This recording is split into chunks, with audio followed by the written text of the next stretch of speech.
Get off the track and into the streets. Camden Entertainment and Naira Bets are proud to present At the Post Live, Serling on Saratoga. A weekly behind-the-scenes discussion throughout the Saratoga horse racing season, hosted by nationally recognized racing expert and analyst Andy Serling. Tonight's show is also brought to you in part by Capital OTB and the Daily Racing Form.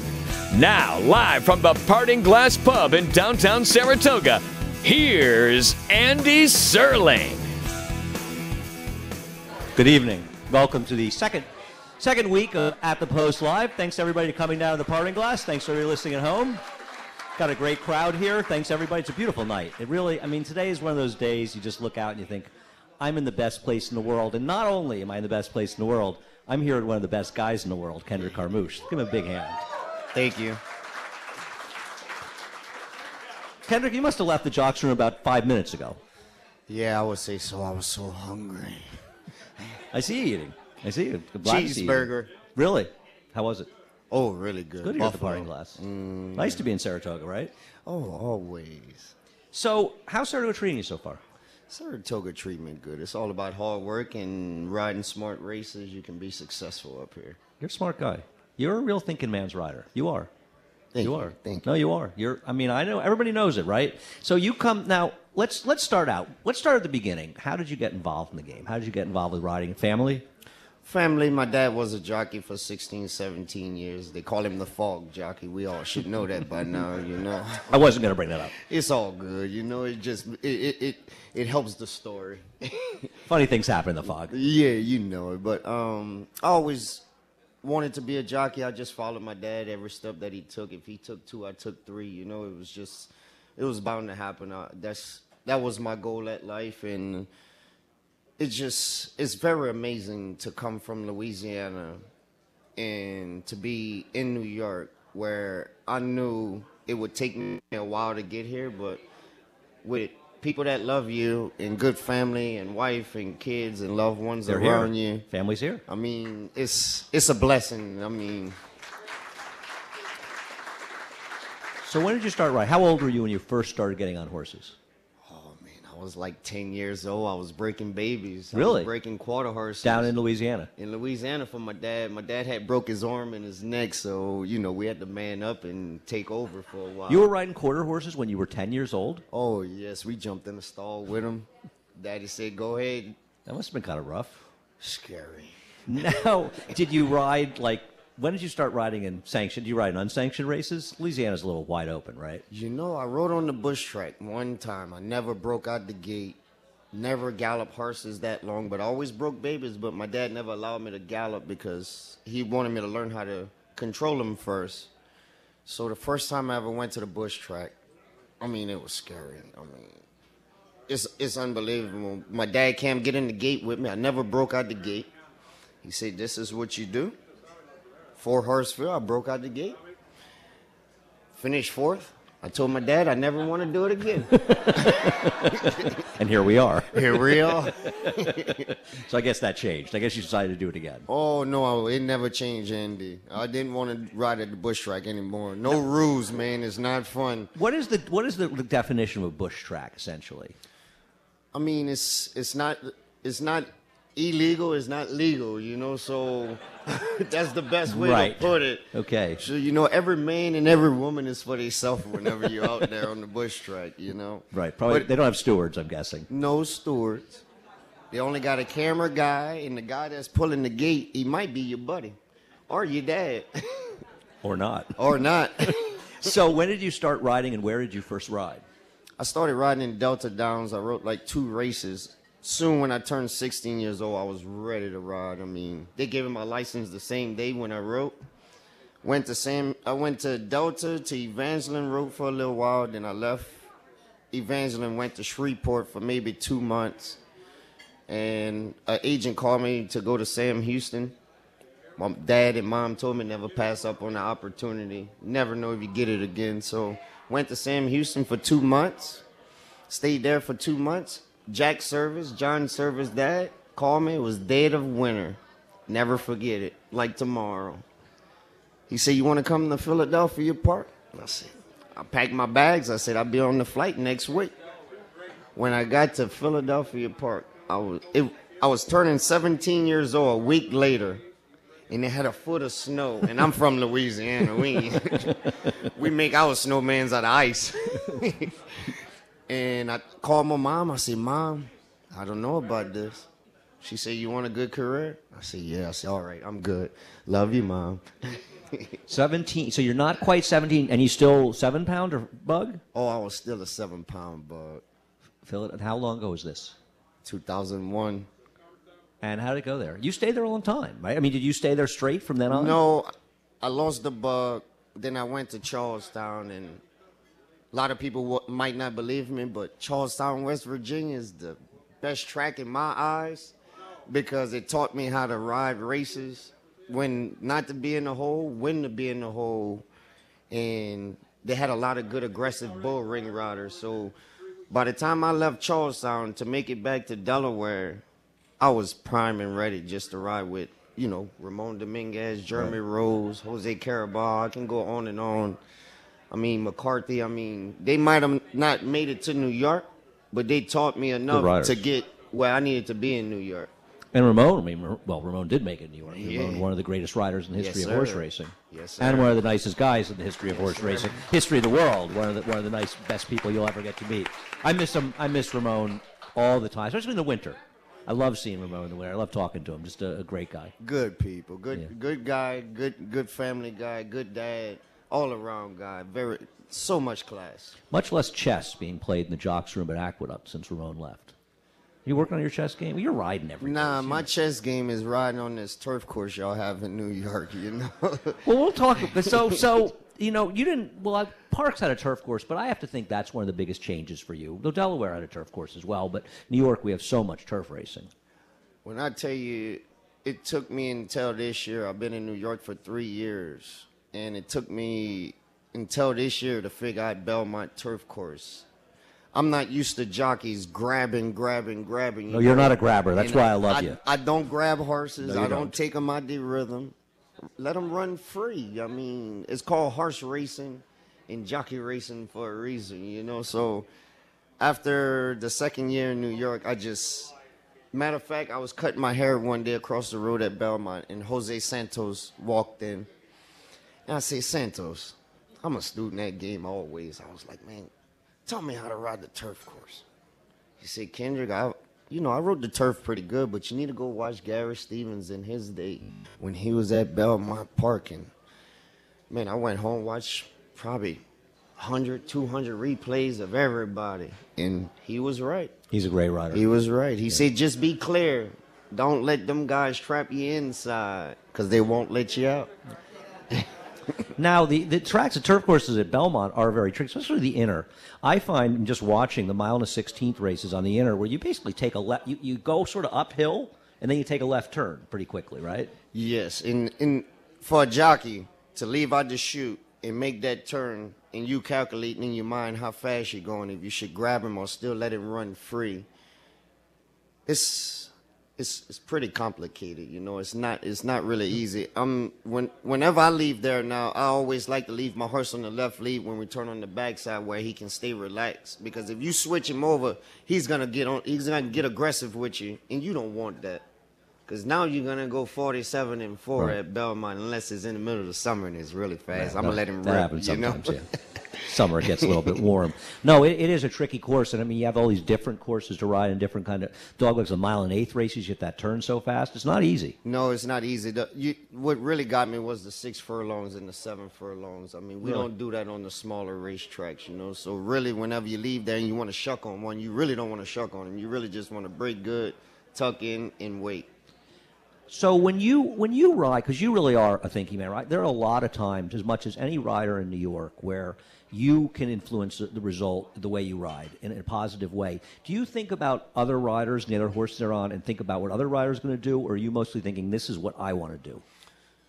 To be honest, I've been in New York for 3 years. I pretty much know every horse that's on the racetrack, what they're going to do, or what jockeys that's on them. Because it all depends on the jockey that's on the horse that you can influence to go with you or get him into it and take back. That's half the battle. Then after that, you got to ride him home from there. And you just it's a jockey race at Belmont seemed more to me than letting the horse run its own race. Really? That's what it seems to me since I've been in New York, because them guys in New York, listen, I've been on small tracks for 14 years. These guys up here, they know where they at on the racetrack. They're good. And I learned more in the last 3 years than I wrote in the last 14 years being a journeyman rider. You just got to switch everything up. Who are the riders that you admire the most, both present and in the past? My favorite jockey that I love, when I see him, I get tears in my eyes just looking at him. A lot of people might not know him, but he was in Maryland. Mark Johnston, man. He was tall like me. He laid down on the horse. I really admired him. New York, I like Johnny. Johnny like playing defense. He's a defense guy, you know. Johnny, you never see Johnny inside. Johnny always pursuing the race, you know, making people do things they shouldn't do. And they say Jerry Bailey was the same. Yeah. Jerry never tucked in. Jerry always moved. Then he slowed back down, got everybody in the pocket, then he left. That's Johnny move. I love it. He made me better in New York.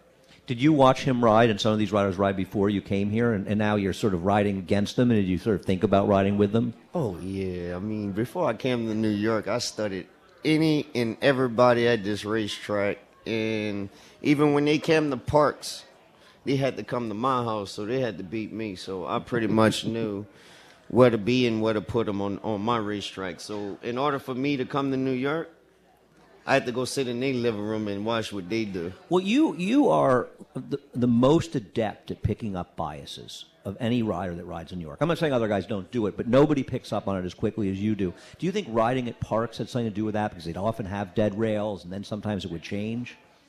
Well, I've never been to a racetrack that back Harrow's racetrack in New York. So when they back rake a track, you can't send horses because they don't grip it because it's back rake. So now you got to sit and make one run. Belmont, you catch the first couple of races, you can't send horses. The track dead, so you got to make sure you go around. Later towards the day when the sun goes down and the water comes out the track, now you can send. It's the same at Monmouth Park where Monmouth used to have the pond in the middle. Sure. The turf used to be real soft. So you couldn't send that much until they redone it. Now you can send everything because now you don't have to worry about the track giving up on you. They keep running. Wow. Philly Park. This is good stuff, right? Philly Park. I didn't know this stuff. Philly Park, the only time you could have ride the rail was in the winter. You couldn't ride the rail throughout the year because it wasn't no good. You had to go around. So in Maryland was the best. You just had to sit and wait because they have good clay in their track. You know, the horses always finish on their racetrack. You know why? Because Glenn Kozak was in Maryland before we stole him away in New York. Well, that's a good thing. Oh, it's a very good thing, no question about it. You know, they say that everybody's replaceable. Glenn Kozak's not replaceable. He's a genius. Our track super. A lot of things in life not replaceable. Glenn for us is the one guy to replace. So, coming to Saratoga, when did you first ride here? Did you ever ride here before you came to ride New York full time? Yeah, I shipped in a couple of times, but it always was like intimidated to me, you know. So I don't see you as an intimidated guy. Well, you might not think that, but when you're a small jockey and you come and see these guys and you in their house, you know, you just want to sit on the sofa with them. But now since I'm here, I'm a part of it now. You are a part of it, a big part of it, a positive part of it. You know, so, you know, I really don't get nervous anymore being around them. When I'm in the race, I know what they're going to do. So it's all about the flow of things. Saratoga, to me, Saratoga is the most special place in racing. And just look at the number of people that come here to see us tonight. And to me, there's no more special place, at least around, that I've ever been to than Saratoga. Yeah, Saratoga is so beautiful. The best thing that I like, because I'm a talkative person, and I like meeting everybody, saying good morning. I might not know you, but I'm going to say good morning to you and have a blessed day, because that's how I was raised. And truthfully, I just want everybody to have a good day. You know, we wake up every day, we should be thankful and blessed. Everything else is a plus. Agreed. It's a blessing to be here with you. Oh, thank you. Now, are you going to? I don't know if anybody knows this, but word has gotten out. There's a fundraiser for the PDJF, the Permanently Disabled Jockeys Fund, on Saturday from 1 to 3 at Saratoga, and there's a dunk tank. And I'm going to be going I'll be going first. I'll be in the dunk tank for about 20 minutes or so at 1 o'clock. Are you going to be doing that, or are we going to be trying to dunk me? I tell you what, Andy. You're going to have a line, brother. You're going to have a line, brother. Listen, let me tell you, I think you're charging $10 a throw. I think you guys should raise the price for me. What do you think? Andy, you can put it whatever price you want. It's up to you guys, you know. I want to raise the money for a very, very good cause. Well, hey. Now, I'd like to ride. What do you think would be the most we could get out of the riders? Who do you think would pay the most to throw at me? I gotta think Eric Cancel is lining up to throw it at me. I gotta think he's dying to get me, right? Well, after today winning for Zilla Stables. Yeah. Nice ride by Eric, too. Have a good meet. Nice ride. Yeah. Nice ride. Yeah, nice horse. Congratulations. And I never get that horse right. I used to like him, and now he's gotten really good. Kira's done a great job with him. Oh, very good Yeah. job. He's not an inner track horse. He's an outer track horse. We know that. Any kind of horse, Yeah, that horse. Yeah. So what do you think we should charge for that? I think $50 to throw. What do you guys think? People pay $50 for a chance to dunk me, right? Oh, yeah. Oh, and I'm going to torture them, too. It's going to be awful. Yes, they asked me to get in there. I said, nah. You're not doing it? Nah, I'm going to throw the ball, Andy. I'm a good thrower. Who's doing it besides me? You might be the only one. Come on. Come on. I don't have 2 hours. No, I jump in. I'm sure you will. You're a gamer. Kendrick. I don't swim too good, though. I don't think it's that deep. Okay. I don't think you're too much. I'll jump in to save you. Okay, If anything you bad good. happens, I'll come by. No, I'm going to wear my little floaties. Right, I should go up. I should show up one of those old swim outfits. Anyway, Kendrick, thanks so much for joining us. Appreciate you having here. Kendrick Carmouche. Thank you. Stay with us as we come right back. At the Post Live is brought to you by Championship Friday at the Breeders' Cup. Come see champion Philly Songbird take on the world in the distaff. Great seats remain for the Breeders' Cup Friday. Log on to breederscup.com/tickets. We'll be right back. You're listening to At the Post Live, Serling on Saratoga on 104.5 The Team, ESPN Radio.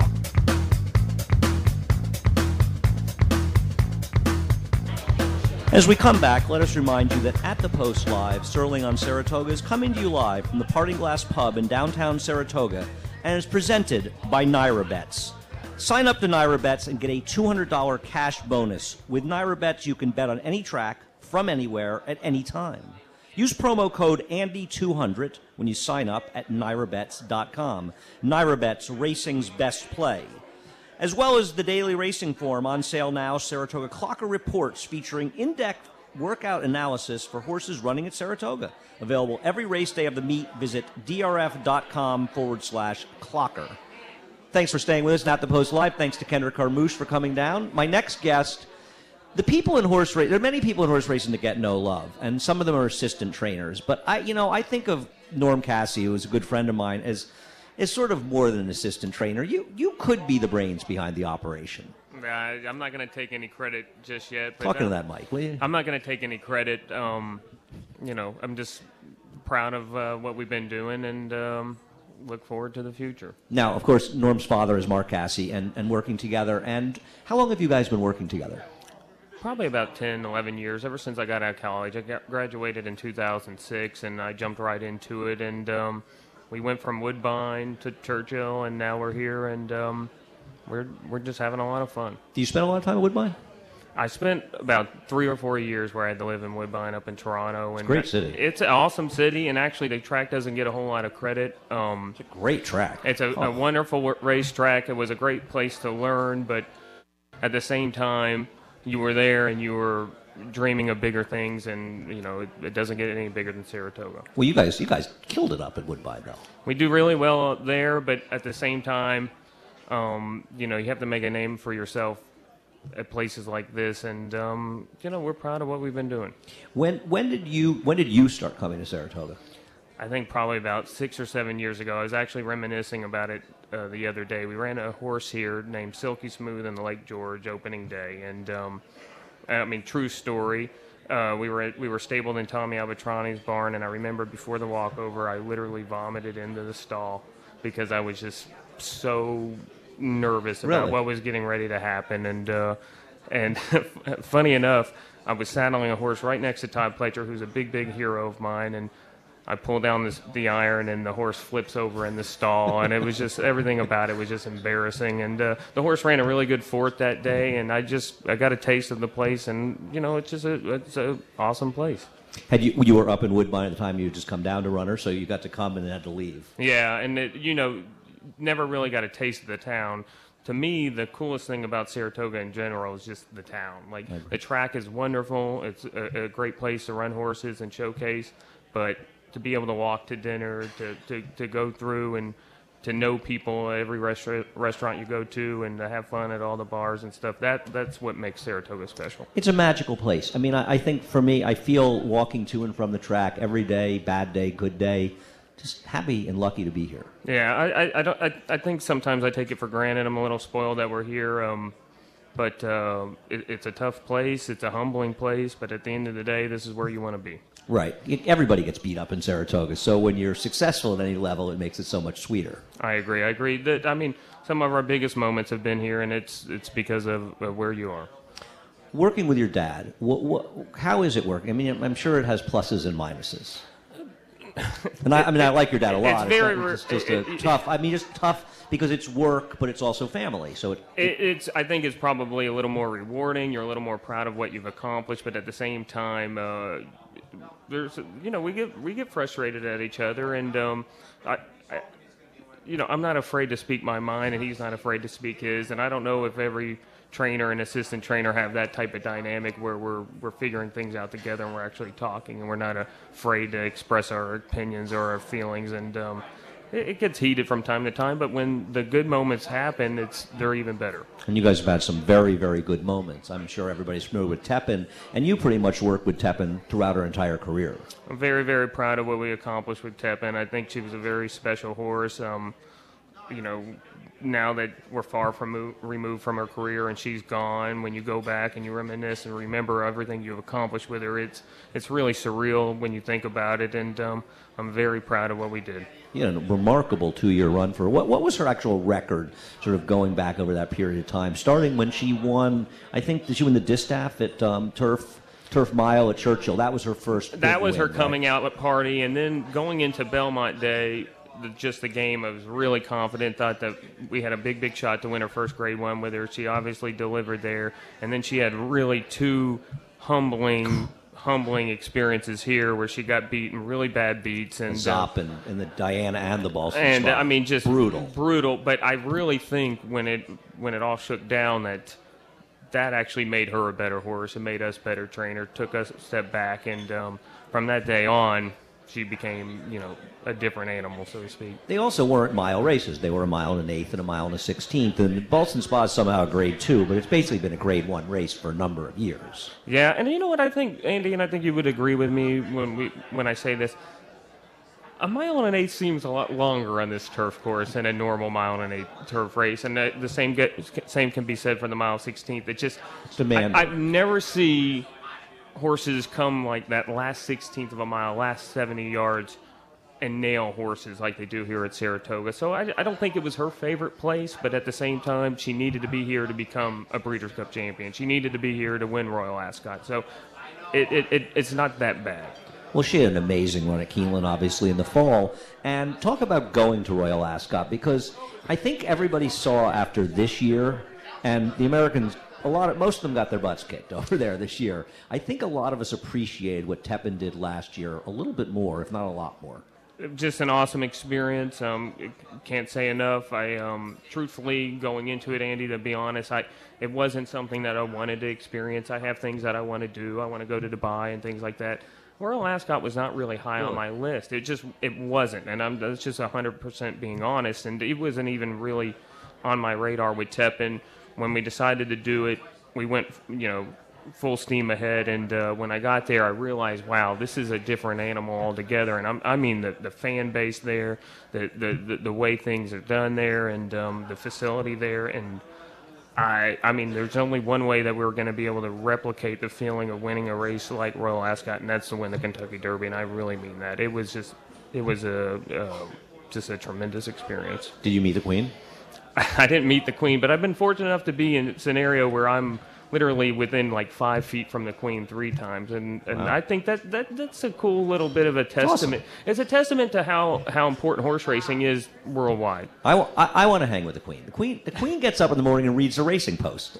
I mean, she's she really does legitimately love racing. Like I said, I think that more importantly, it just tells you how important it is and the type of people that are following what we do, and that's really cool. No, I mean, it must have been an amazing experience. Just watching, it's incredible. And I mean, I thought you were crazy for going over there.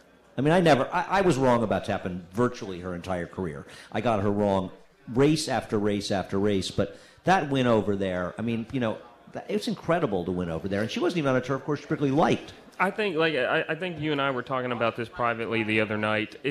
She was a horse that was over here actually dominating turf races, winning by open lengths, and you have to go over there and win a race like that, a prestigious race like that over in their ground and their home base.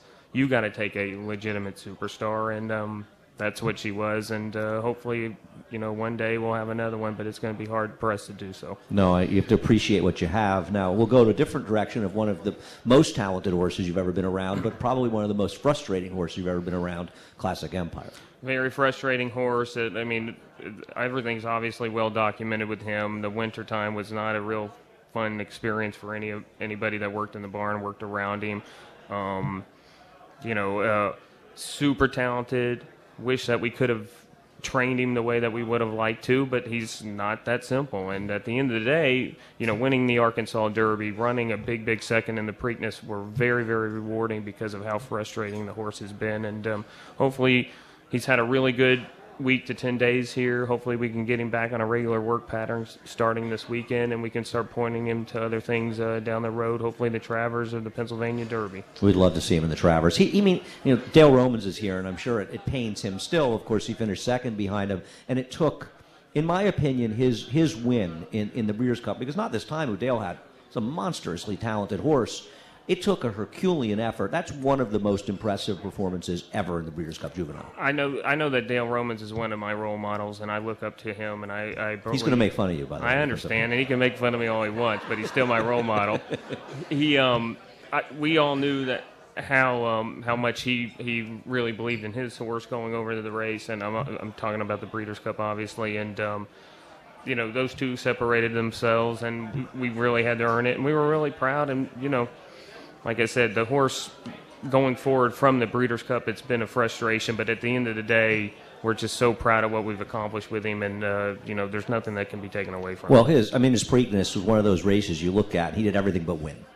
And we knew going into the Preakness what we were going to have to do. We were going to have to run with Always Dreaming from the very beginning. I think the one thing the only thing we underestimated is how quickly Always Dreaming backed out of the race. And the next thing you know, everybody's saying that Julian moved too early. Well, that was awful. Julian rode him perfectly. He did exactly what we had talked about it going into the race. This is exactly how this is going to set up. And Always Dreaming, for whatever reason, backed out of there. And next thing you know, Classic Empire's lost at the top of the lane, and that's nobody's fault. And that's just how it worked out. Well, if Julian had set second behind him, let him go a slow pace, and he finished second to him, and he never caught him, everybody would have said he rode him poorly. So he did what you have to do. You have to ride good horses like they're good horses. I agree with you 100%, and like I said, I don't lose any sleep over that.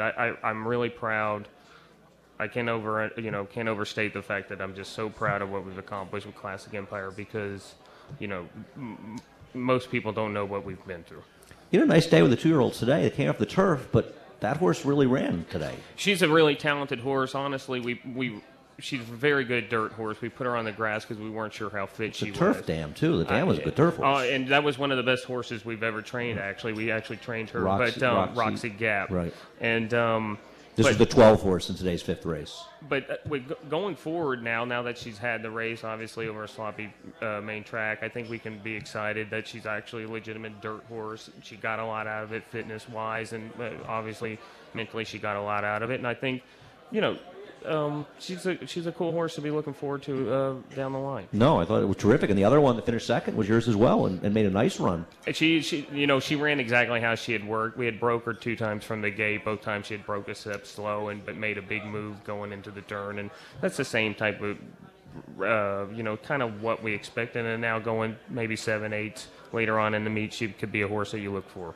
Are the 2-year-olds sort of what keep you going in some ways, coming up and new horses and always the hope for the future?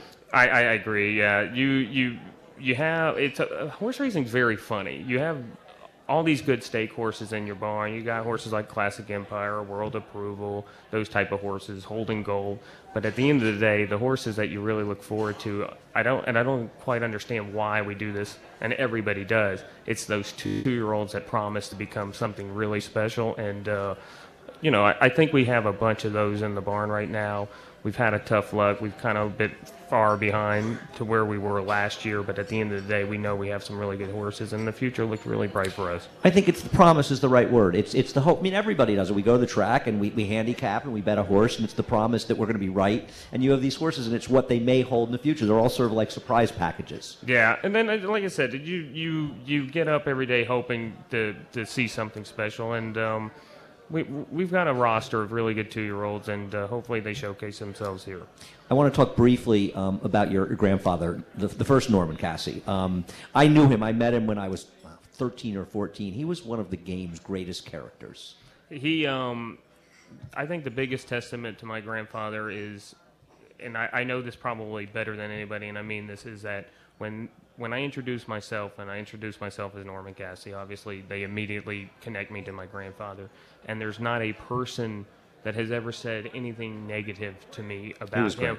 And in horse racing, we both know that's a hard thing to do. Like, you're going to irk people. You're going to Not me. You're going to irk people. I've heard about that from others, but I'm beloved. I'm going to irk people, but somehow my grandpa remained clean, and I think that's an amazing thing. And like, I remember growing up kind of resenting my name, and now I think it's my greatest asset, and I do mean that, Andy. I mean, like, the name Norman is an odd name, yes, but it actually helps me out a lot, and it's because of my grandfather, and I mean that. He was great. You know, Andy Byer loves to tell stories about him. You ever talk to Andy about him? We don't really need to talk about those stories over the thing, but he was a huge fan of your grandfather, for sure. And, well, I appreciate you coming and joining us. It was fun. It was better awesome. than you thought, right? It was a lot better than I thought. I know you're a little worried. I know. But now, Dale's going to be up next. That's fine. So that's going to be a little dangerous. Norm Cassie, let's give him a big hand. Stay with us as we come right back. At the Post Live is brought to you by Belmont Child Care Association. Support the BCCA by making quality child care and education available for the working families of Naira's thoroughbred racetracks. Change the first 5 years of a child's life, and you can change everything. This is At the Post Live, Serling on Saratoga on 104.5 The Team, ESPN Radio.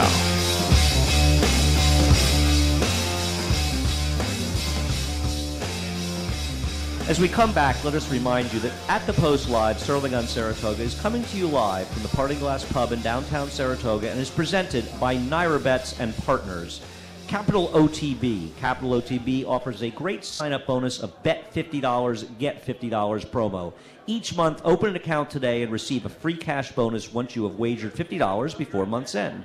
Experience the online wagering platform at capitalotbbet.com with tremendous cash rewards in New York, live streaming, handicapping tools, increased funding options, and more, much, much more. For all your racing needs, get in the game with Capital OTB. And the Saratoga Hospital Foundation. Together, we keep the community well cared for. My next guest was so excited to be on that even before we were on, he was telling stories. But we've kept him down. I know you've missed him. It's been a couple of years since, I think he's my most frequent guest, the great Dale Romans. Give him a big hand. I'm back. You weren't here that much last summer. No, I didn't have much to talk about last summer. The year before kind of knocked me out with knocking out the Triple Crown champion. Yeah. But I'm glad you had me on tonight. You got a Louisville native, Norman Cassie, came on before me.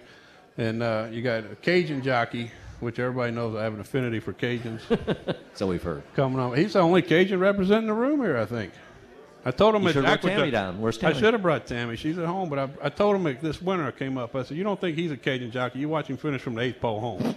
They all got one thing in common. They don't get beat from the 8th pole home if they got a chance to win. So what's going on with you? What's new in the life of Dale Romans? Nobody cares. Really? No. Everybody cares. We haven't seen you in 2 years. Last time you were here was 2 days before you beat American Pharoah, I think. Did I say go down goes Pharoah? Yeah. And as a matter of fact, you showed up that night and Bob Baffert did not. Bob Baffert was supposed to come that night. He did not come. But you were here. If he had come, he might have won. That was the first sign, right? Something was wrong. He was back there looking at his horse. Yeah. I was here talking to you. He was at dinner. He didn't come. You called him. Yeah, we did call him that night, didn't we? He said he was coming. He didn't. No, but it's good to be back. It's great to be at Saratoga. We got a lot of good things going on. The horse ran second the other day in the Sanford. Was a really nice horse. I got a few good 2-year-olds. A good one coming up for the Saratoga Special. One. Hopefully we will back for the hopefully the horse we have a lot of hope for. Runs in the hopeful. Free Drop Billy? What is the genesis of Free Drop Billy? Well, the guy that owns him, Dennis Albaugh, has a friend named Billy that loves to take a free drop when they're playing golf for a lot of money. So it's Free Drop Billy. There you go. I knew there was a story. But, Andy, you and I got a lot more to talk about than that. Let's talk about you. How did you get started in horse racing? All of a sudden you showed up on TV with a big smile, and nobody knows where you came from. Really? Everybody knows where I came from. All I heard is you came off the subway one day, stumbled into Belmont, next thing you know you were on TV. Yeah. It sort of worked out like that. You had a stockbroker deal at one time? I was never a stockbroker. Don't call me a stockbroker. That's what I heard. I heard you were on the telephone hustling people for $2. I was a trader. I traded options on the floor of the American Stock Exchange. Sounds like an a really distinguished business. Right. Something to be very proud of. Sounds like an honorable job. You moved up and going into horse racing. Became more honorable. I sat in the trading crowd and watched the races on my computer and bet. Well, we're glad to have you. Thanks, I appreciate that. You know, Harvey Pack used to be the great voice of NYRA racing. Harvey's the first person to put me on TV. And now it's you. Well, Harvey used to have, I'm sure people remember, back in the 70s, he would bring on people between the races, and he used to bring me on when I was like 12, 13 at Belmont. And it's hard to follow a legend, but you've done well doing it. And I appreciate that. I've told you every time I'm on here, we really appreciate what you do, getting the word out to the people, and radio shows like today, and how you represent horse racing at the track every day. Well, thanks. Thank you I very got some much. good people I work with. We got Gabby. Gabby's here. Gabby Goodell, we got her full time now. It's pretty great, right? How great is it that Gabby's working with us full time? That's how Norman got on. We got Paula Duca's working with us. You're a good crew. Yeah, we do. Greg Wolf's there, everybody. Maggie, of course. And that's the future of horse racing. With social media and getting it out there, and as connected as people are today, I think that's why everybody talks about how dead this game is. It's not dead. There's so much. We're getting ready to explode. It's the greatest game there is. It can be played on the internet. It's so photogenic. Got good people out in front doing a lot of reps. And people get into it for a lot of different reasons these days. It's not just about betting and trying to make some money. It's about being right when you handicap It's absolutely about being right. To me, that's the biggest thing about it, That's the biggest thing. Everybody's got plenty of money that plays the game, but they just want to be right. Money's money anyway. Exactly. It comes and goes, right? Absolutely. And you got people that's starting to get a hold of, they like following a trainer, they like following a jockey. It's a whole different ball game out there, and I think this game's just getting ready to explode, and we need people like you all on the radio, on TV, doing what you're doing. Keep it up for us. Well, thanks. We get the opportunity. I like what we're doing at NYRA, and it's a lot of people behind it. And, if Chris Kay didn't give us his backing for doing it, and Dave O'Rourke and Dan Silver and Tony Alavato I work with, we're bringing Saratoga races into 75 million homes around America for 2.5 hours every day. If that's not good for racing, I don't know what is. It is amazing. And places like a horse trainer from Kentucky, everywhere we go, it seems like somebody knows who I am and I run into. They want to talk about horse racing. And it's not because I've won any more races or the racing's gotten any bigger. It's because it's gotten the exposure that it has over the last few years. I agree. Expose people. Do people come to Saratoga? everybody, I'm sure people in this room had never been to Saratoga, and you came to Saratoga and you went, well, I'm going to go back there for the rest of my life. That's right. Nothing like it, right? Right. There's nothing like Saratoga. There's 2 destination racetracks in America, in my opinion. They're here in Del Mar. Did you go see the same? Keeneland a little bit. Keeneland's a little bit, but that's more like the college crowd coming out. It's a great place. Nothing wrong with Keeneland. Racing fans go, you go to the horse farms. To me, there's nothing like going to horse farms in Kentucky. It's beautiful. And anybody that gets involved in horse racing, I would encourage them, don't just get involved in the 2 minutes that the race is running. Get involved in the whole thing. Learn about pedigrees. Learn about what happens on the farms. Learn about these big farms and how nice they are and the history of them. And what horse race, the horse is something special to people. And it is the oldest and greatest sport in America. I said it the night I won my Eclipse Award, and I still believe it to this day. You won an Eclipse Award. It's like 2012. Don't forget 30 that. or 40 years. 2012? Yeah, 2012. It's like a long time ago, right? Well, it's not working anymore. I used to be able to, when Tammy would tell me to take out the garbage, I could carry my trophy around a little bit, and I might get away with it. Now she said, put that up as 2012, take the garbage out. So you're somebody who always has a lot to say about where the game is and what's going on. Are you happy where the game is these days? I'm happy with it. I think there's a lot of smart people working. The biggest thing negative in the game, in my opinion, is there's seems like people faction off into this group and this group. What we believe, we should realize we're all just opinions and work together and not demonize either side. I agree. Right. Too much of that going on in There's general. too much of that going on in general. This president we've got, and I want to vote to impeach him, but...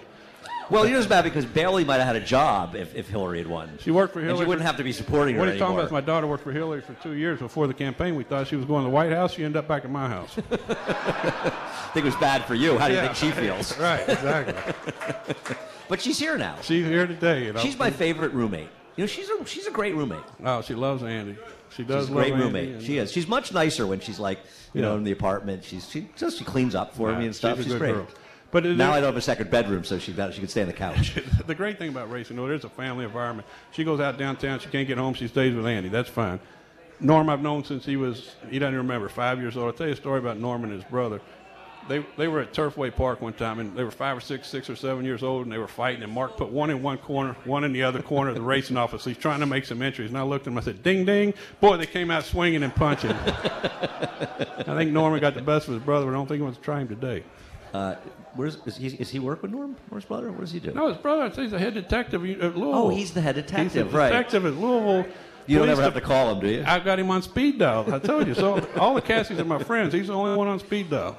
He's the most important Cassie. Most important Cassie to me. Norm's doing a pretty good job. Norm's doing a great job. Very proud of him. I watched him come up, and he just fell into the groove of all the whole Cassies. They know how to train racehorses. They know everything about the game. And he's fallen in. It won't be long. I think you'll see his name on the program, and he'll be very successful. I agree. He does. He's also very good at social media. You need to raise your social media. Don't you think Bailey should raise his social media presence? It's not. I looked at the Romans racing thing. Don't look at it. It's not. You got to raise it. You got to step it up. I've got a face for radio. It's not about I'm your coming face. after your job. It should be the Dale Romans, Andy Serling, Andy somebody show. Andy, You who's could be Andy like show? who's the guy with Johnny Carson?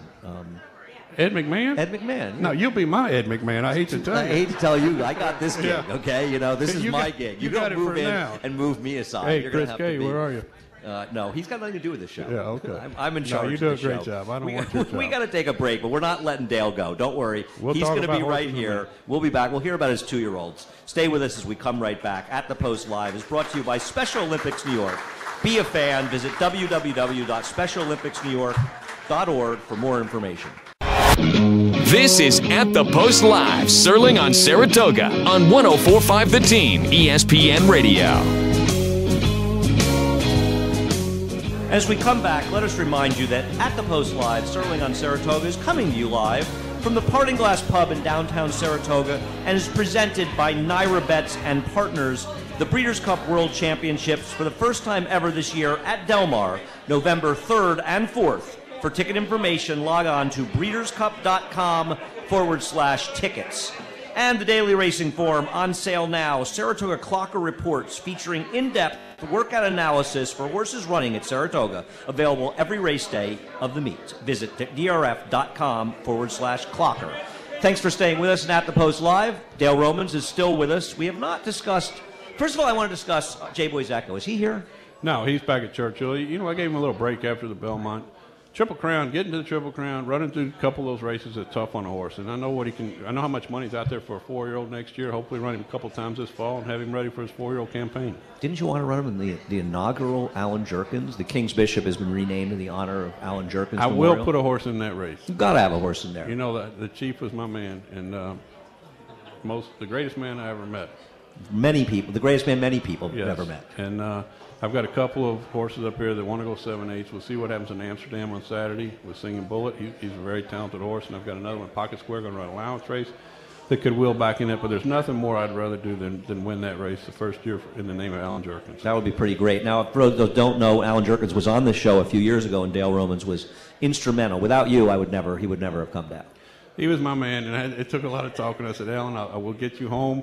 That's a good story. I think I've told it on him before, but Andy calls me and said, can you get the chief to come? Because he knows we're pretty close. And I said, I'll do my best. I said, Alan, I'll take you to dinner. He had the whole family. I said, I'll take the family. I will drive you to the front door. We'll walk you in.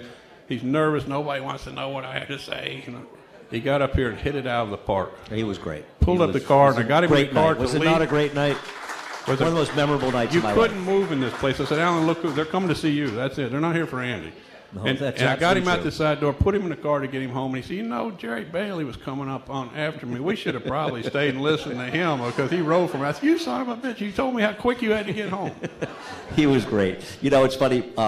when I've been working at Naira a little over a year, and I ran into him outside the paddock at Belmont, and he said, "Andy, it's good to see you. What are you up to these days?" And I said, "Well, actually, Alan, I'm working here on the TV show." And he said, "Really? How long have you been doing that?" I said, "No, a little over a year." And he said, "I got to watch more TV." That's one of the few people that I've ever met in any part of life, especially this, what we do, that was truly happy for everyone to be successful. Yeah. And he helped more people. He helped more people coming down the pike. It didn't matter if you're a trainer. You could go get him. I mean, I'd like to know how many times I went and got him at Gulfstream Park or Barnes or side by side and said, "Alan, what would you do in this situation?" And he was brutally honest. I mean, I was whining one day. We're riding around the barn. He'd ride me in the golf court. We'd ride around the barn at feed time.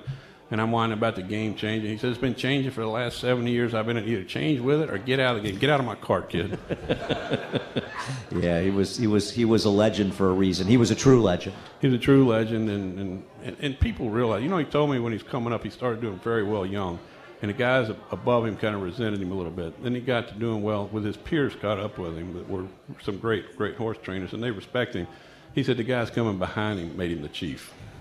And truly respected everything he did. Oh, it is amazing. His influence on the game, I think, will be felt forever. It will be felt forever. And his influence on the people involved in this game, it will be felt forever. Yeah, you talk about people in the game that you never hear anyone say anything bad about. Norm was talking about his grandfather.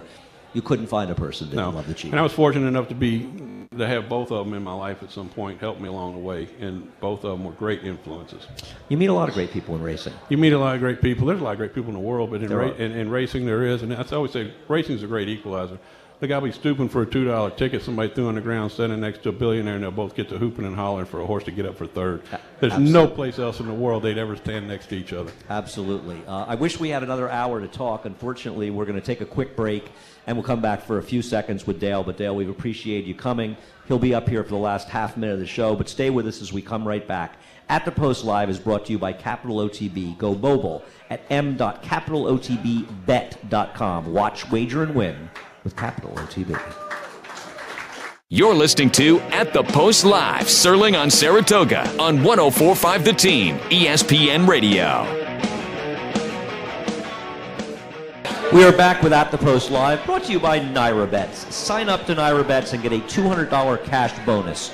With Naira Bets, you can bet on any track from anywhere at any time. Use promo code ANDY200 when you sign up at NairaBets.com. Naira Bets, racing's best play. Before we let Dale Romans go, you got a 2-year-old to give everybody? Somebody you like?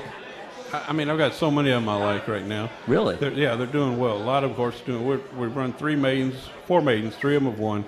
I'm going to give them a repeat. Okay. We've got a horse for West Point, 7 Trumpets, ran horrible first time out. I thought he was a cinch at Ellis Park. When he comes back in a couple of weeks, he's a good play. Okay, 7 Trumpets? 7 Trumpets. For West Point. Look for 7 Trumpets. I want to thank my guest, Kendrick Carmouche. Give Kendrick a big hand. Still here, great man.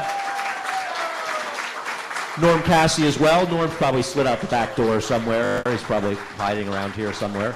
Thank Norm. And, of course, Dale. Dale, it's great having you. It's great having you back. Always good. Hey, where would you rather be on a Thursday night at Saratoga than the parting glass with a bunch of horse fans? I can't think of a better place to be. The Ortiz brothers will be here next week.